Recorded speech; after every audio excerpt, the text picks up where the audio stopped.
Менің каналыма қош келдіңіздер. Бүгін біз көзге пайдалы жеміс-жидектер туралы айтатын боламыз. Жалпы, адамның ең басты байлығы ол денсаулық екенін бәрімізге белгілі. Денсаулық ол дені сау адам табиғаттың ең жақсы жемісі болып табылады.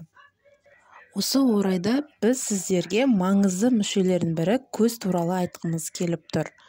Көз адамдардың айналадағы нәрселерін көру мүмкіндіктері, яғни біз ешқандай көзіміз болмаса ештеңені көре алмаймыз, және де ол көздің ең маңызды екенін бәрімізге аян.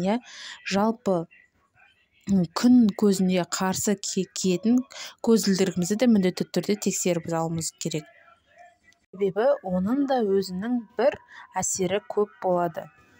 Ең басты дұрыс тамақтануымыз керек. Мүшеміз арқылы біз осы қоршаған әлемді танимыз, яғни күнделікті компьютер алдында отырамыз, немесе бір орнынан қозғалмай отырмыз, бұл көзімізге әсер етеді. Ең басты көз күтіміне пайдалы тағамдар ұсынамыз. Сәбіз бұл түрлі дәрумендердің қайнар көзі болып табылады. Әсіресе сәбізде А дәруменінің арқасында көздің көруі жақсаратын болады. Аптасына 3-4 рет сәбіз жеу керек. Сәбіздің үкіштен өткізіп, қаймақпа немесе кілегейді араластырып, күнделікті пайдаланып отыру біздің денсаулығымызға өте жақсы болып келеді. Келесі бізде қара жидек. В және де С дәруменіне өте бай болып келеді. Бұның құрамында лютиннің көру қабілеті жақсарып, көзің шаршағанын басады. Сондықтан да қара жидектен жасалған тосапты көбірек жеуіміз керек. Келесі достар бізде қара шоколад. Ол көздің қан тамырларын сақтап, мүйіздік қабығын қатайтады. Сонымен қатар көздің шаруасын басып, нұрландыруға ықпал етеді. Келесі бізде ірімшік. Бәрімізге таныс ірімшік. Бұл өзіміздің қазақ халқының керемет тағамының бірі. Онда көптеген дәрумендер В12, В2 дәруменіне өте бай болып келеді. Бізде жемістер көзге ғана емес, бүкіл ағзаға пайдалы. Күніне кем дегенде 2-3 рет біз жеміс жеуіміз әдетке айландыруымыз керек. Келесі достар бізде жұмыртқа.